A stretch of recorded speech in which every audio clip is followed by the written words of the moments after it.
Hello everyone, welcome back to our channel. कैसे हैं आप सब लोग? आई होप कि आप सब लोग अच्छे होंगे।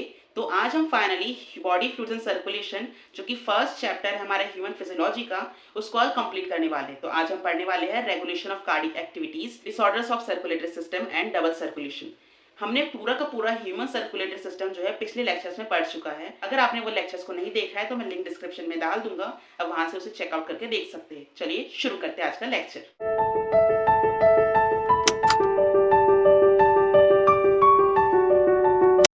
सर्कुलेशन जो आज का फर्स्ट टॉपिक है हमारा, उसमें हम देखेंगे कि हमारा ब्लड जो है वो कैसे हमारी पूरी बॉडी में फ्लो होता है, कैसे सर्कुलेट होता है। हमारी बॉडी में मेनली टू टाइप के सिस्टम्स काम करते हैं। एक को हम कहते हैं पल्मोनरी सर्कुलेशन और दूसरे को हम कहते हैं सिस्टमिक सर्कुलेशन।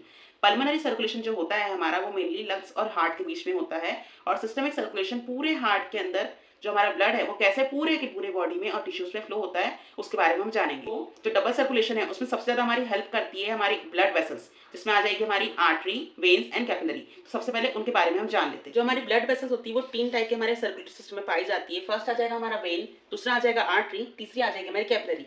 आर्टरीज वेन के अंदर तीन टाइप की लेयर्स जो है वो पाई जाती है। सबसे पहले जो हमारी बाहर आउटर लेयर होती है हमारी आर्टरीज और वेन की, उसको हम कहते हैं ट्यूनिका एक्सटर्ना, जो कि फाइब्रस कनेक्टिव टिश्यू और कोलाजन फाइबर से मिलकर बनती है।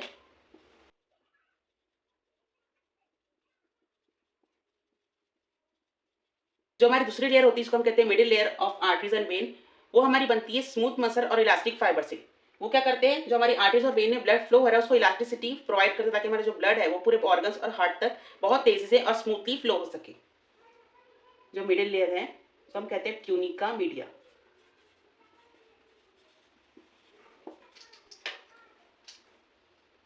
जो कि बनती है स्मूथ मसल्स और इलास्टिक फाइबर से। तीसरी आ जाएगी हमारी इनर मोस्ट लेयर लाइनिंग, जो कि होती है हमारी स्क्वाइमस एंडोथेलियम सेल से, जिसको हम कहते हैं ट्यूनिका इंटीमा।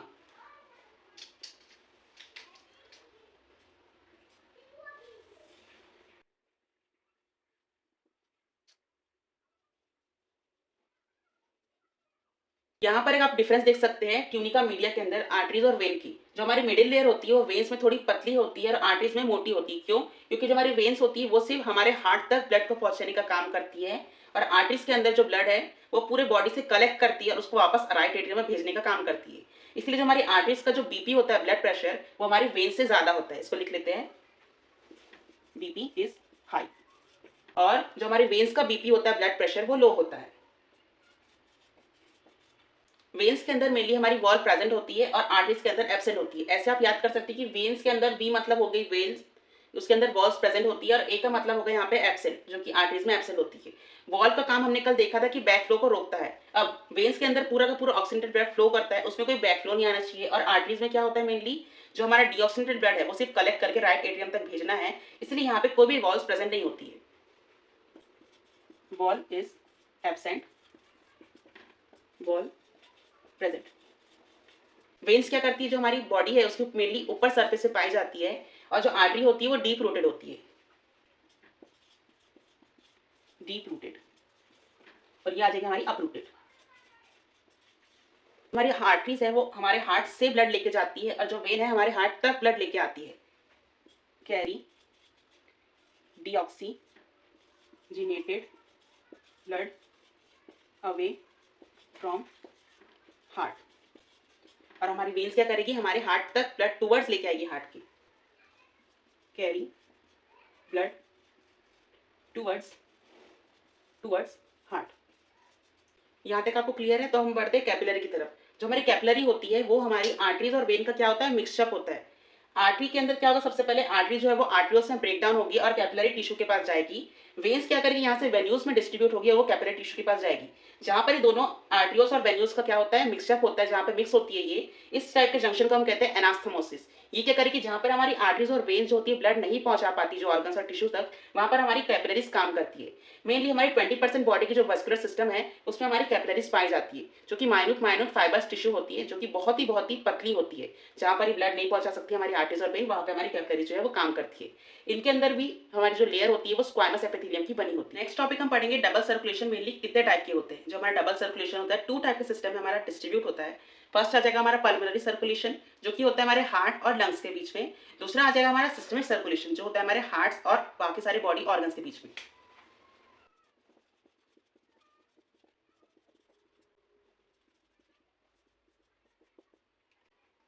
टू टाइप के सिस्टम हमारे होते हैं डबल सर्कुलेशन में। पहला आ जाएगा हमारा पल्मोनरी सर्कुलेशन, दूसरा आ जाएगा हमारा systemic circulation. Pulmonary circulation mainly हमारा हार्ट और लंग्स के बीच में होता है। कहाँ पर होता है? जो हमारा ब्लड है वो मेनली हमारे लंग्स से प्यूरिफाई होगा और हमारे हार्ट तक आएगा। हार्ट क्या करेगा? मेनली जो इम्प्योर ब्लड है वापस को लंग्स के बाद भेजेगा ऑक्सीडेटेड होने के लिए। यहाँ से आएगा हमारा ऑक्सीडेटेड ब्लड, हार्ट से वापस जाएगा हमारा डीऑक्सीडेटेड ब्लड, लंग्स से फिर से ऑक्सीडेट करेगा, वापस ये हार्ट तक आएगा। जो हमारे ऊपर के सिस्टम में चलते रहते हैं उसको हम कहते हैं पल्मोनरी सर्कुलेशन। इस टाइम का सर्कुलेशन होता है मेनली हमारी आर्च ऑफ आयोटा, आर्टरियोल्स और कैपिलरी जो कि ऑक्सीजन लेके हमारी पूरी बॉडी में घूमती है, वो इसमें हेल्प करती है। कौन कौन करेगी? Arch of iota, आर्टरियोल and capillary. जो हमारा सिस्टमिक सर्कुलेशन होता है वो हमारे हार्ट और बॉडी टिश्यू के अंदर होता है। हार्ट क्या करेगा? यहाँ पे हमारे ऑक्सीडेटेड ब्लड को क्या करेगा? बॉडी टिश्यू और ऑर्गन्स तक पहुंचाएगा और ये क्या करेंगे? इसे यूटिलाइज करेंगे और CO2 और कुछ न्यूट्रिएंट्स जो इनके काम के नहीं है वापस भेज देगा हमारी आर्टरीज में। ये आर्टरी जाएगी हमारे राइट एट्रियम के अंदर, खुलेगी और वहां पे से हार्ट में जाएगी CO2 और कुछ जो हमारे अननेसेसरी न्यूट्रिएंट्स है उनको लेके जाएगी हमारे हार्ट के अंदर। यहाँ पे क्या होगा? हार्ट फिर से यहाँ पे पल्मोनरी सर्कुलेशन सिस्टम यहाँ पे एक्टिवेट करेगा और फिर से जो ऑक्सीडेटेड ब्लड हमारे बॉडी टिश्यूज में जाएगा। ऐसे ही हमारा जो सिस्टम है ये चलते रहता है। 2 टाइप के सिस्टम हमारे बॉडी में पाए जाते हैं, इसीलिए इस सिस्टम का नाम होता है डबल सर्कुलेटरी सिस्टम और इसको हम 8 सिस्टम भी कहते हैं, 8 सर्कुलेटरी सिस्टम, क्योंकि यहाँ पे 8 जैसा फॉर्म होता है। जैसे हमारे ये हार्ट है, ये हमारा लंग्स है और ये हमारे बॉडी टिश्यू है। जैसे क्या होगा? सबसे पहले हार्ट में लंग्स से ब्लड आएगा यहाँ पे ऑक्सीनेटेड, यहाँ पे ऑक्सीनेटेड ब्लड फिर क्या करेगा? बॉडी टिश्यू तक जाएगा। बॉडी टिश्यू क्या करेंगे? उसको इस्तेमाल करेंगे, CO2 गैस और अन्य जो हमारे न्यूट्रिएंट्स काम के नहीं उनको वापस आर्टरीज और आर्टरियल में भेज देगा। यहाँ से वो डबल जाएगा हमारे राइट एट्रियम के अंदर, राइट एट्रियम से राइट वेंट्रिकल में जाएगा। राइट वेंट्रिकल से कौन ले जाएगा इसे? Pulmonary artery. कहाँ तक? हमारे लंग्स के पास, डबल से। तो आप यहाँ पे देख रहे हैं 8 टाइप का सिस्टम, यहाँ पे 2 बार ब्लड आ रहा है हमारे हार्ट में। इसी सिस्टम को हम कहते हैं 8 टाइप सर्कुलेटरी सिस्टम। जो हमारा सिस्टमिक सर्कुलेशन होता है वो 3 टाइप की जो हमारी कैपिलरीज होते हैं उसमें फ्लो करता है। सबसे पहला आ जाएगा हमारा वेन्स, वेन्यूल्स जो कि वेन्स की बहुत स्मॉल ब्रांच होती है, और हमारा आ जाएगा वेना कावा। 2 टाइप की हमारी वेना कावा होती है जो कि सुपीरियर और इंफीरियर। कल के लेक्चर में हमने इसके बारे में बात की थी। सुपीरियर वेना कावा क्या होती है? जो कि हमारे बॉडी में हार्ट के ऊपर जितने भी ऑर्गन्स पाए जाते हैं उनसे ब्लड कैरी करेगी डीऑक्सीजनेटेड और राइट एट्रियम में छोड़ देगी। सुपीरियर के बाद आता है हमारा इंफीरियर वेना कावा जो कि हमारे थोरैक्स से जितने भी नीचे ऑर्गन्स पाए जाते हैं, डाइजेस्टिव सिस्टम हो गया, हमारा हाइंड लिम्ब हो गया और जो हमारा इंटेस्टाइन हो गया, उससे ब्लड लेके छोड़ देगी हमारे राइट एट्रियम में हमारी इंफीरियर वेना कावा। अब ये दोनों सिस्टम के बीच में एक सिस्टम आता है हमारा हेपेटिक पोर्टल सिस्टम। हमारा हेपेटिक पोर्टल सिस्टम होता है वो एक अलग टाइप का कनेक्शन होता है हमारे बिटवीन डाइजेस्टिव सिस्टम और लिवर के बीच में। इसमें मेनली होता क्या है? जो हमारे वेना कावा है उसकी एक ब्रांच होती है, इसको हम कहते हैं हेपेटिक पोर्टल वेन, जिसके कारण ये पूरा सिस्टम काम करता है। इसका काम क्या होता है? हमारी वेना कावा का जो हमारे नीचे से लेके आती है इंफीरियर वेना कावा, उनका जो CO2 है, जो डीऑक्सीनेटेड ब्लड है, पूरे नीचे के ऑर्गन से हाइंड लिम्स, डाइजेस्टिव सिस्टम और हमारे जो गोनैड्स है उससे कलेक्ट करना। पर इसमें क्या करती है? हेपेटिक पोर्टल वेन जो सिस्टम हमारा काम करता है, इसमें वो पूरे डाइजेस्टिव सिस्टम से ब्लड कलेक्ट करेगी और उसको एक बार राइट एट्रियम में जाने से पहले वेन्स को हमारे भेज देगी लीवर के अंदर। लीवर इसमें क्या करेगा? जो भी इसके एसेंशियल न्यूट्रिएंट्स होंगे, सॉल्युबल प्रोटीन्स होंगे, फैट शुगर्स होंगे, उसको यहाँ से क्या करेगा? एब्जॉर्ब कर लेगा और जो बचा कुछ ब्लड हमारा जो रहेगा डीऑक्सीनेटेड उसको हमारे राइट एट्रियम में डिलीवर कर देगा। राइट एट्रियम से राइट वेंट्रिकल्स में जाएगा और यहाँ से जाएगा हमारी पल्मोनरी आर्टरी से हमारे पल्मोनरी सर्कुलेशन के पास, जो कि क्या करेगा? लंग्स में जाएगा, प्यूरिफाई होगा, फिर से सर्कुलेशन हमारा चलता रहेगा। इसी सिस्टम को हम कहते हैं डबल सर्कुलेशन। अब इसके बाद हम देखेंगे कि हमारा डबल सर्कुलेशन दिखता कैसे। डबल सर्कुलेशन जो डायग्राम है मेनली इस टाइप का दिखता है। ऊपर जो सर्कुलेशन होता है हमारा वो आ जाएगा हमारा पल्मोनरी सर्कुलेशन के अंदर। नीचे सर्कुलेशन जो होता है उसको हम कहते हैं सिस्टमिक सर्कुलेशन। होता क्या है? यहाँ पे जो हमारा ऑक्सीनेटेड ब्लड है यहाँ से आएगा हमारे लेफ्ट एट्रिया के अंदर। किसके हेल्प से आएगा? ये हमारा पल्मोनरी वेन के कारण आएगा। किससे आएगा? Pulmonary vein. क्या लेके आएगी? ऑक्सीनेटेड ब्लड लेके आएगी हमारे लंग्स से हमारे लेफ्ट एट्रिया के अंदर। ये वेन जो होती है मेनली एक्सेप्शन होती है, क्योंकि वेन जो होती है हमेशा कैरी करती है डीऑक्सीनेटेड ब्लड, पर ये सिंगल वेन होती है हमारी बॉडी के अंदर जो कैरी करती है हमारी ऑक्सीजनेटेड ब्लड को। अब लेफ्ट एट्रिया से लेफ्ट वेंट्रिकल में नीचे ब्लड जाएगा, यहाँ से लेफ्ट वेंट्रिकल से आर्च ऑफ आयोटा निकलेगी जो कि पूरे बॉडी ऑर्गन्स और टिश्यू के अंदर हमारी ब्लड को पहुंचाएगी। कौन सा ब्लड निकालेगी हमारे यहाँ पे? ऑक्सीजनेटेड ब्लड को लेके जाएगी। कौन? Arch of iota. Arch of iota. Iota mainly बहुत बहुत फाइन इसमें डिवाइड हो जाएगी हमारे आर्टरियोस के अंदर और हमारे कैपिलरीज के अंदर। वो क्या करेगी? पूरे बॉडी को हमारे सप्लाई करेगी, हमारी किडनी टिश्यू जो हमारे हाइंड लिम्स है पूरे के पूरे को क्या करेगी? ब्लड सप्लाई करेगी हमारी ऑक्सीजनेटेड। बॉडी ऑर्गन से टिश्यू जिसके पास हमारी ब्लड लेके आएगी आर्च ऑफ आयोटा, आर्टरियोस और कुछ कुछ फाइन कैपिलरीज, वो क्या करेंगे? इसको यूटिलाइज कर काम के न्यूट्रिएंट्स इसके अंदर नहीं होंगे, वापस उसको डिलीवर कर देंगे हमारे राइट एट्रिया के अंदर। किसकी हेल्प से करेंगे? हमारी जो सुपेरियर और इंफीरियर वेनी कावा है उसकी वजह से। यहाँ पे क्या होगा? जो हमारे काम का नहीं है ब्लड वो मेनली हमारा चले जाएगा राइट एट्रियम के अंदर। किसकी वजह से? सुपीरियर और इंफीरियर वेनी कावा की वजह से। इस ब्लड को जो ऊपर जाते टाइम एक वहां से सिस्टम कटता है जिसको हम कहते हैं हेपेटिक पोर्टल सिस्टम, हमने इससे पहले पढ़ा था। वो यहाँ से डिवाइड हो जाता है हमारा इंफीरियर वेनी कावा। किसमें जाएगा हमारा सबसे पहले ब्लड? जो हमारा डाइजेस्टिव सिस्टम है, इसमें से जो ब्लड हमारे डाइजेस्टिव सिस्टम के अंदर से पूरा pancreas, stomach, large intestine, small intestine और गॉल ब्लैडर से जो ब्लड है वो पूरा कलेक्ट करेगा हमारा कौन? लीवर। लीवर क्या करेगा? ये ब्लड को जो उसके काम के इसमें सॉल्युबल न्यूट्रिएंट्स रहेंगे, हमारा फैट सॉल्युबल और कुछ एसेंशियल न्यूट्रिएंट्स, उसको क्या करेगा? रख लेगा और बाकी का जो हमारा डीऑक्सीनेटेड ब्लड है इसी के साथ इंफीरियर वेनी कावा में वापस जुड़ के हमारी वेन्यूल्स के सहारे पूरे का पूरा राइट एट्रियम के अंदर डिलीवर कर देगा। राइट एट्रियम में मेनली क्या होगा? एक्शन पोटेंशियल जनरेट करेगा हमारा एसए नोड। उसके बाद हमारा जो 30% रिमेनिंग ब्लड हमारे राइट एट्रियम के अंदर वो डिलीवर होगा हमारे राइट वेंट्रिकल में। अब राइट वेंट्रिकल कॉन्ट्रैक्ट करने की बारी आएगी। यहाँ पे जो हमारा एवी नोड है वो सिग्नल जनरेट करेगा पूरे बंडल ऑफ हिस और परकंजी फाइबर्स की हेल्प से। पूरा हमारा वेंट्रिकल जो राइट वेंट्रिकल वो कॉन्ट्रैक्ट होगा, सेमिनल वॉल जो हमारी ओपन होगी और जो हमारा पल्मोनरी आर्टरी है वहां से हमारा पूरा ब्लड जाएगा यहाँ से डीऑक्सीनेटेड। जो हमारा CO2 वाला ब्लड है वो हमारे लंग्स के पास जाएगा, वापस से प्यूरिफाई होगा। यही सिस्टम हमारा बार बार चलते रहेगा।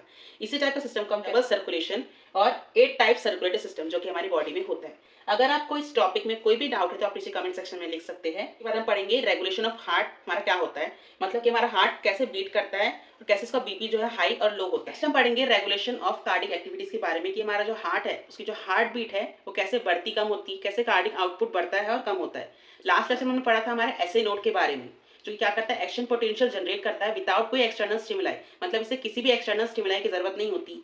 जैसे अगर हमारा हार्ट को कुछ देर के लिए हमारी बॉडी से निकाल के बाहर रख देंगे तो भी वो धड़कते रहेगा। क्यों? क्योंकि उसके अंदर एसए नोड है जो कि एक्शन पोटेंशियल जनरेट करता है। इसलिए हमारा जो हार्ट होता है उसको हम मायोजेनिक इन नेचर कहते हैं। Our heart is myogenic in nature. यहाँ पे मायोजेनिक का मतलब क्या हो गया? मायो मतलब हो गया हमारी मसल्स और जेनिक का मतलब हो गया जनरेट।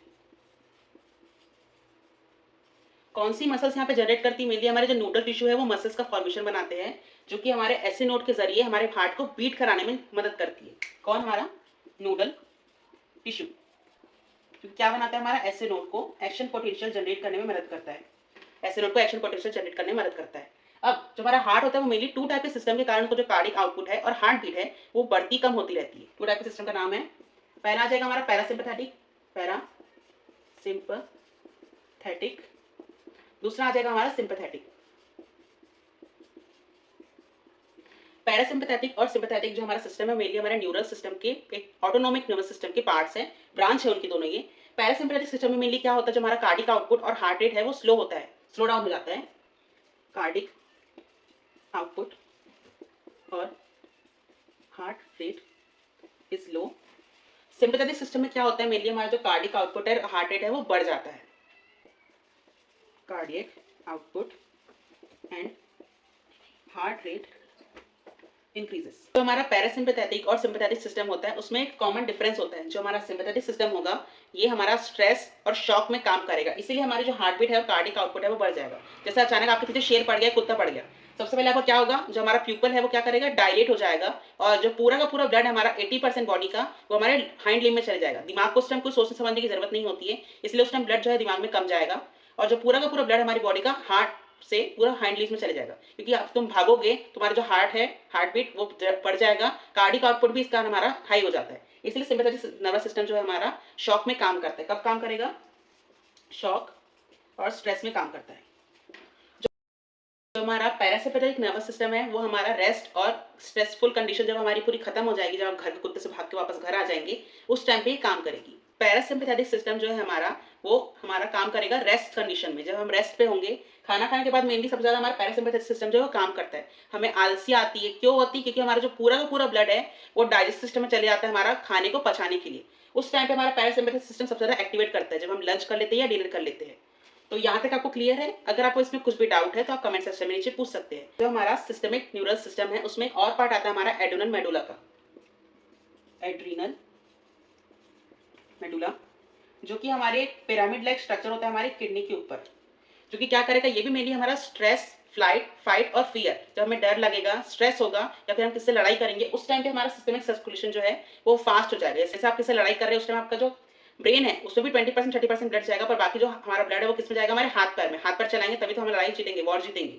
इसलिए हमारा एड्रेनल मेडुला भी इसमें मेनली हमारा क्या करता है, काम करता है। तो हमारा पैरासिम्पैथेटिक और न्यूरल सिस्टम होता है वो मेनली अंडर कंडीशन होता है हमारा एसिनोड, जो कि एक्शन पोटेंशियल जनरेट करता है, और उसको ऊपर से हमारे जो हमारा ब्रेन है उससे कमांड करता है हमारे कौन सेंटर से, मेडुला ऑब्लंगेटा, जहाँ पे हमारा कार्डियोवैस्कुलर सिस्टम जो है वहाँ पे काम करता है। यहाँ तक आपको समझ आया है? अगर आपको कुछ डाउट है तो हम कमेंट सेक्शन में पूछ सकते हैं। इसके बाद हम करेंगे इस चैप्टर का last topic, disorders of cardiac system. बात करते हैं हमारी फर्स्ट डिसऑर्डर जो कि हमारी कार्डियक सिस्टम में होती है। सबसे पहले आ जाएगा हमारा हाइपरटेंशन।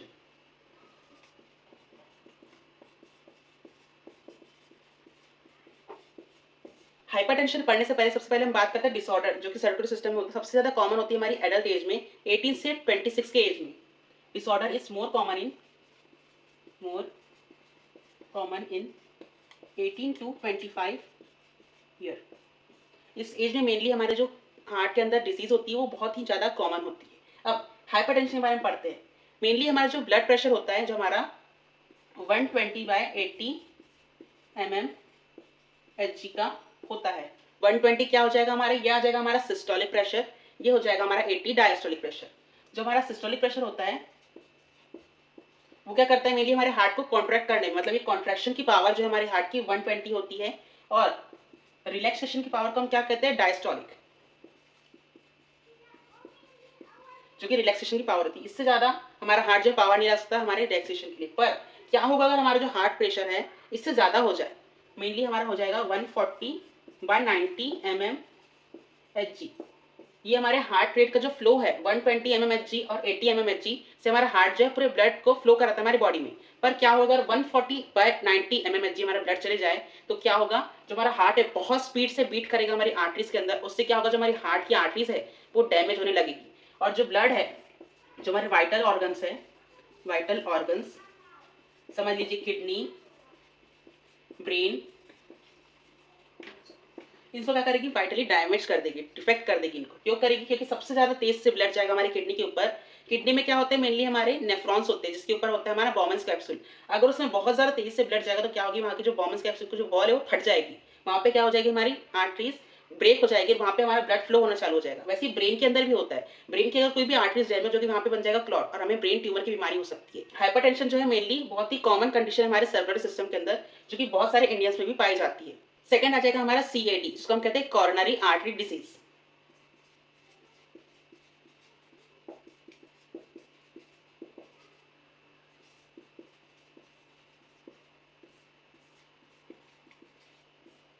जो हमारा कॉरोनरी आर्टरी डिजीज है वो मेनली क्या होता है, जो हमारी वॉल है, हमारी आर्ट की जो ल्यूमन है हमारी हार्ट की, उसके अंदर deposition of fat, calcium and some protein क्या करेगा, डिपॉजिट कर लेगा, और जो हमारी हार्ट की जो वॉल है उसको बहुत ही नैरो कर देगा। जो हमारी आर्टरीज है मेनली उसके अंदर पूरा ब्लड फ्लो होता है। अब यहाँ पे जगह ही नहीं है हमारे हार्ट के अंदर ब्लड फ्लो करने की, तो हमारा ब्लड फ्लो कैसे करेगा। तो इस टाइम पे जो हमारी बीमारी होती है वो होती है आर्थ्रोस्क्लेरोसिस।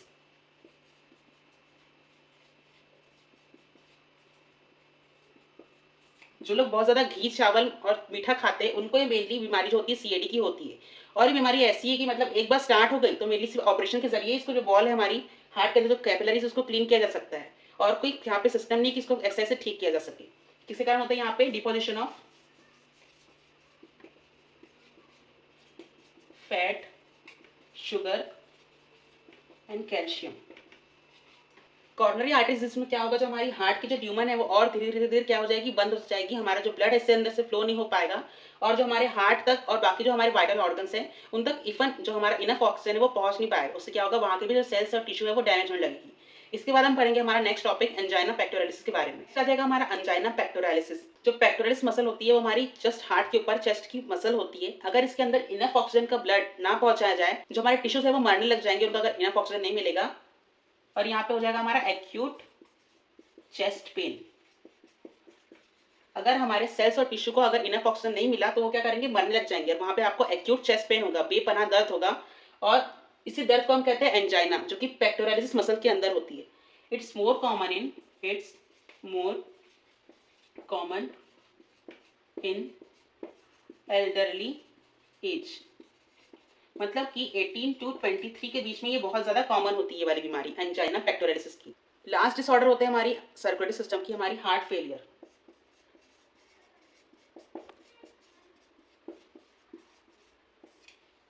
हार्ट फेलियर में मेनली क्या होता है, जो हमारे हार्ट से जो ब्लड हमारी सप्लाई होती है पूरी आर्टरीज और वेन्स के जरिए, अगर वो हार्ट के टिश्यूज को प्रॉपरली ना मिले तो हमें हार्ट फेलियर नाम की डिजीज हो जाती है। Not enough oxygen is supply to heart tissues, तो हमें हार्ट फेलियर की बीमारी हो जाएगी। वहाँ का जो मेनली हमारा टिश्यूज है वो पूरे मरने लग जाएंगे और हमें वहाँ पे पेन होने लग जाएगा। इसके बाद आता है हमारा हार्ट अटैक। हार्ट अटैक भी मेनली इसी का पार्ट है।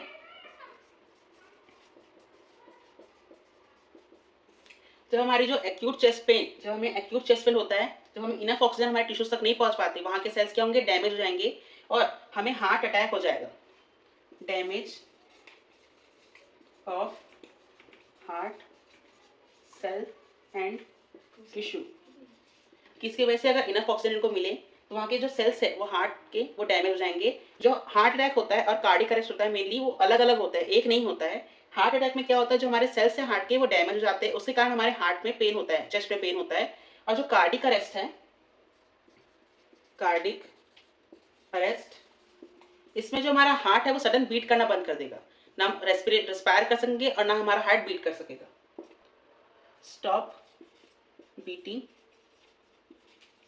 ऑफ हार्ट, और यहाँ पे हमारा रेस्पिरेशन ऑटोमेटिकली स्टॉप हो जाएगा। कार्डिक जो हमारा हार्ट है उसमें कम से कम हमारा रेस्पिरेशन चलता भी रहता है, हॉस्पिटल तक मेनली पेशेंट को ले जाया जा सकता है। पर जब कार्डिक अरेस्ट रहता है बहुत ही रेयर चांस रहता है कि हमारा जो पेशेंट है वो बच सकता है।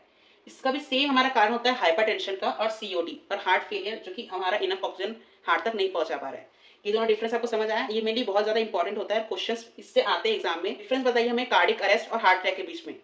यहाँ तक वो हमारा चैप्टर कंप्लीट, हमारा बॉडी फ्लूइड एंड सर्कुलेशन यहाँ पे चैप्टर आज कंप्लीट होता है। अगर इसके आप लेक्चर आप मिस किए हैं तो मैं लिंक डिस्क्रिप्शन में डाल दूंगा, वहां से आप चेकआउट कर सकते हैं। और इसके बाद मैं आपसे कुछ क्वेश्चन पूछूंगा इस चैप्टर के, वो आप मुझे बताएंगे और उसका आंसर आप कमेंट सेक्शन में दे सकते हैं। वीडियो को पॉज करके आप क्वेश्चन का आंसर दीजिएगा, उसके बाद मैं अगले साइड में सारे क्वेश्चन के आंसर आपको बता दूंगा। जो मैंने अगर आपसे क्वेश्चन पूछे थे ये उसके आंसर है। फर्स्ट का आंसर था हमारा रेप्टाइल, सेकंड का था एसिलोड, थर्ड का था पैसिव प्रोसेस, फोर्थ का था टी वेव एंड 5 का था 0.3 सेकंड्स। अब मैं आपसे कुछ क्वेश्चन पूछूंगा, उसका आंसर आप कमेंट सेक्शन में देंगे नीचे।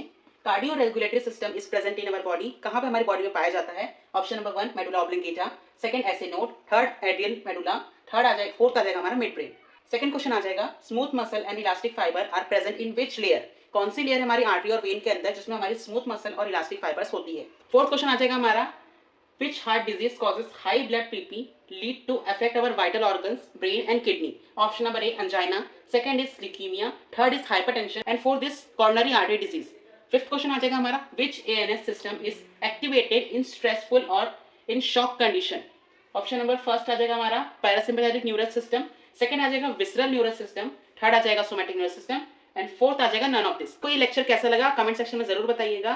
और हमारा आज का पूरा बॉडी फ्लूइड सर्कुलेशन कंप्लीट हो गया है। अगर आपने वो लेक्चर्स को नहीं देखा जो हमने प्रीवियस क्लासेस में पढ़े हैं, उसकी वीडियो में डिस्क्रिप्शन में डाल दूंगा, आप वहां से देख सकते हैं। स्टे सेफ, स्टे हैप्पी, मिलते हैं अगले लेक्चर।